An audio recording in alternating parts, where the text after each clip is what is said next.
Bercoba besar di sini, di sini saya akan menganalisis One Piece untuk chapter terbaru, yaitu di chapter 1031. Nah, mari tanpa basa-basi lagi, kita langsung saja. Wadaw!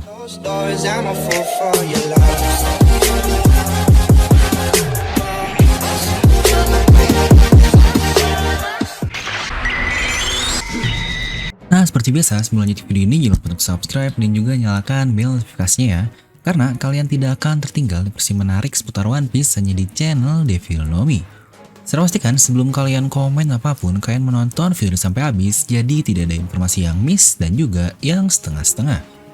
Serta untuk kalian juga yang ingin merchandise Devil No Mi, kalian bisa langsung klik link di deskripsi video. Oke, seperti biasa, kita akan menganalisis hal apa aja sih yang mungkin terlewat jika hanya baca sekilas lah. Terutama dari chapter 1031 yang kemarin.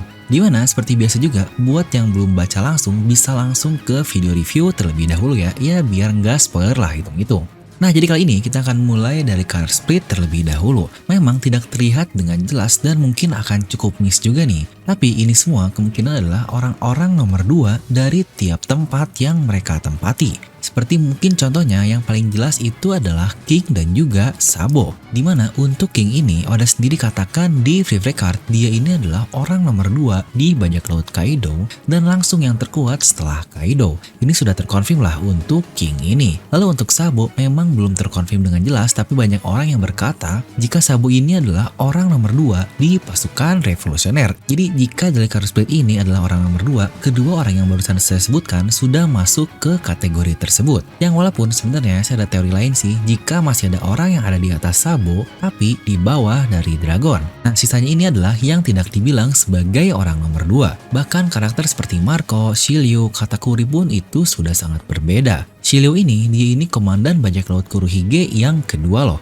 dimana untuk yang nomor satunya adalah Burgess. Tapi Oda memasukkan Shiryu di color split ini. Lalu juga untuk Katakuri dan Marco memang dikatakan sebagai komandan pertama dari tiap bajak lautnya sih. Tapi apa mungkin kalau emang mereka yang terkuat kedua setelah kaptennya? Bukannya seharusnya Marco diganti dengan Kozuki Oden? Apa mungkin karena Oden sudah mati ya, makanya dimasukkan Marco? Dimana untuk sisanya seperti Rayleigh, Ben Beckman, Killer, Zoro, Beppo ini lebih ke arah first mate atau partner yang tidak bisa dibilang orang kedua juga dan yang tidak bisa dibilang juga sebagai komandan pertama lah karena tidak ada sebutan resmi kepada orang-orang ini. Makanya jika kita analisis dari satu cover ini saja, itu saja sudah banyak persepsi yang berbeda dari satu cover ini dari tiap orang-orang yang berbeda juga. Tapi mungkin dengan contoh adanya King, Ben Beckman, Killer, dan Rayleigh, semua orang ini sepertinya terkonfirmasi adalah orang terkuat kedua di bajak lautnya setelah sang kapten. Yang karena Shiryu pun yang menempati kapten posisi ketiga tapi dia ditempatkan di sini,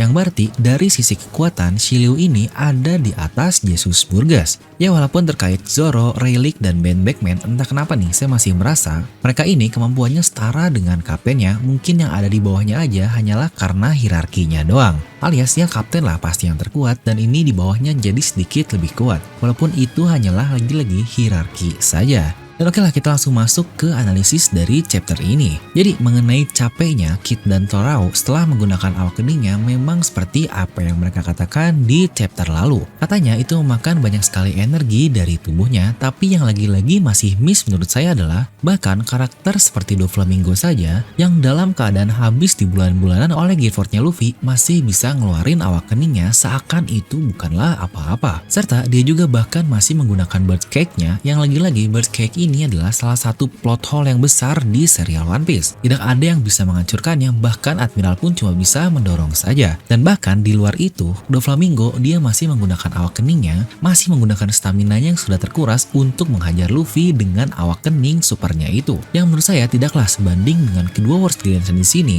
yang baru sekali menggunakannya saja sudah seperti kecapean dan mau mati. Nah, yang jadi pembahasan menarik di sini juga adalah ketika Big Mom yang mengambil 1 tahun jiwanya untuk meningkatkan kemampuannya itu. Apakah dengan 1 tahun peningkatannya, kemampuannya akan meningkat sangat drastis? Ini sih sebenarnya sesuatu yang sangat gila. Apa dia bisa mengambil bertahun-tahun juga nih, bukan cuma setahun doang, atau mungkin dia bisa menaikinya sedikit-sedikit. Jika setelah mengambil setahun dia terluka lagi, akhirnya dia ngambil setahun lagi, dan seterusnya seperti itu. Sebenarnya untuk pertanyaan ini memang masih belum terjawab sih terkait Zoro Nomi milik Big Mom. Tapi satu yang pasti adalah alasan dia rela melakukan itu karena dia sendiri yang bilang sudah berapa dekade tidak ada yang bisa melukainya sampai seperti ini. Yang berarti dulu sekali Big Mom pun pernah terluka separah itu.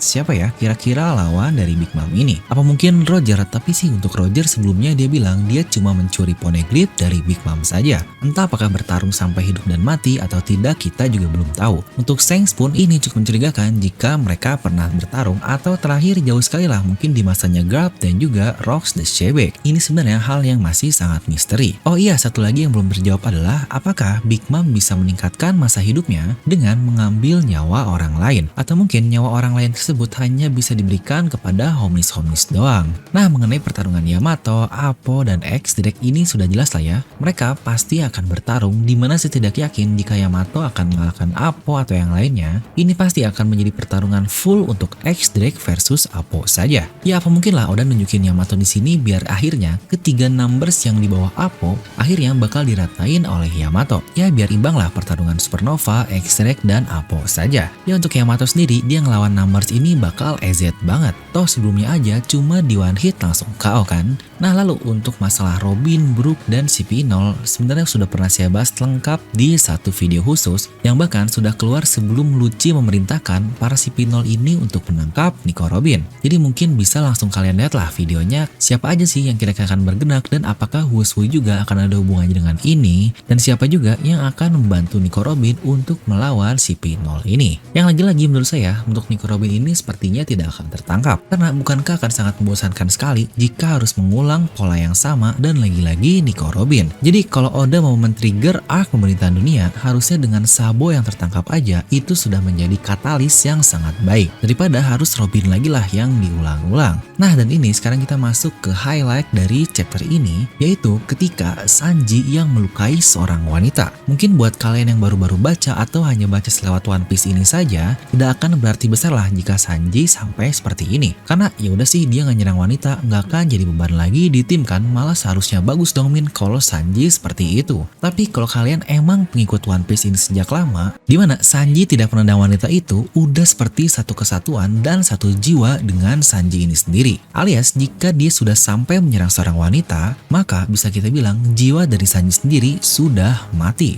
Bahkan dia sendiri yang bilang jika dia lebih baik mati daripada harus menyerang wanita kan. Apalagi di sini kita melihat wanita tersebut sampai ketakutan kepada Sanji. Yang bahkan Oda menggambarkan ekspresi Sanji di sini sangatlah bagus sekali. Benar-benar terlihatlah frustasinya, depresinya Sanji di chapter ini. Ekspresi untuk orang yang sudah kehilangan prinsipnya dan merasa harga dirinya sudahlah tidak berharga. Luar biasa memang Oda Sensei. Pasti banyak juga nih yang bakal nanya-nanya. Lah bang kan Sanji sebelumnya udah pernah nendang Big Mom, itu kan cewek juga nih untuk Big Mom ini. Nah ini juga untuk pertanyaan ini sebenarnya sudah langsung dijawab oleh Oda Sensei. Yang ditahan oleh Sanji pada saat itu adalah momentum yang diberikan oleh serangan Big Mom dan bukan Big Mom ini sendiri. Karena tidak mungkin kan Sanji tidak menahan momentum dari seorang Big Mom ini dengan tidak menendang Big Mom. Ya sebenarnya ini adalah jawaban ngeles-ngeles Nomi seperti biasa dari Oda Sensei, tapi setidaknya sudah terjawab jika Sanji belum pernah menyerang seorang wanita sampai saat ini. Ya setidaknya sebelum chapter inilah berarti. Nah dengan itu depresi Sanji dapat banget di chapter ini. Dan sejujurnya bisa saya bilang juga jika Sanji ini sudah berubah dan tidak sama lagi seperti Sanji yang dulu. Anjay udah berubah nih, udah kayak lagu dong.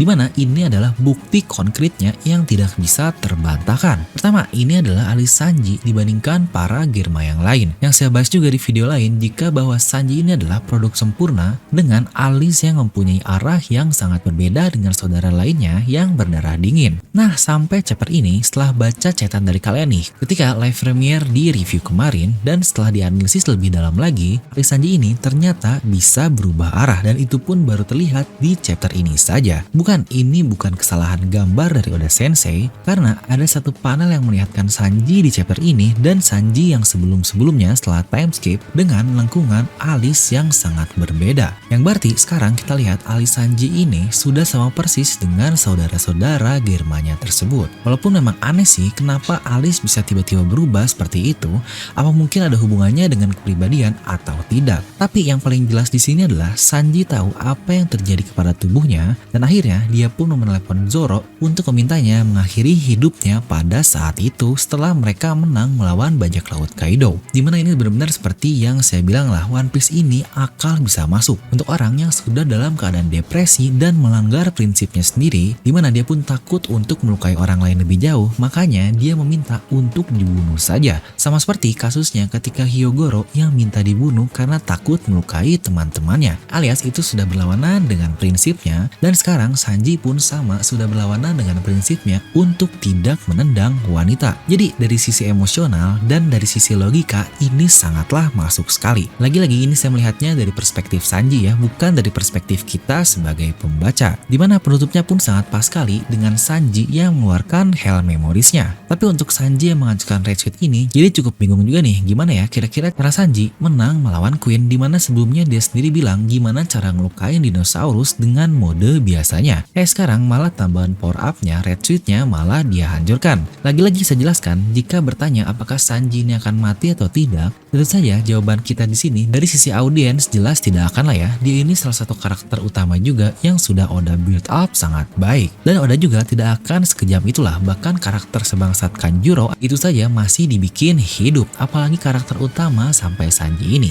Tapi untuk story-nya seperti apa, ya kita tunggu aja lah seperti apa nanti Oda akan membuild up selanjutnya. Nah jadi itulah untuk analisis kali ini, kalian bisa langsung tuliskan pendapat kalian di kolom komentar di bawah. Dan pastikan juga untuk kalian nge-follow Instagram dnm.merch, di mana akan ada kejutan menarik dan informasi penting lah terkait apa yang akan keluar selanjutnya, dan kalian pun akan mendapatkan voucher, cashback, diskon yang lain-lain setelah mengikuti kuis yang ada di Instagram tersebut. Jadi pastikan jangan lupa untuk nge-follow-nya ya. Dan seperti biasa, semoga kalian terhibur dengan video ini. Like aja kalau kalian suka, dislike aja kalau nggak suka, jangan lupa untuk subscribe dan juga share video dengan kalian. Gue Devil pamit, and I'll see you guys next time.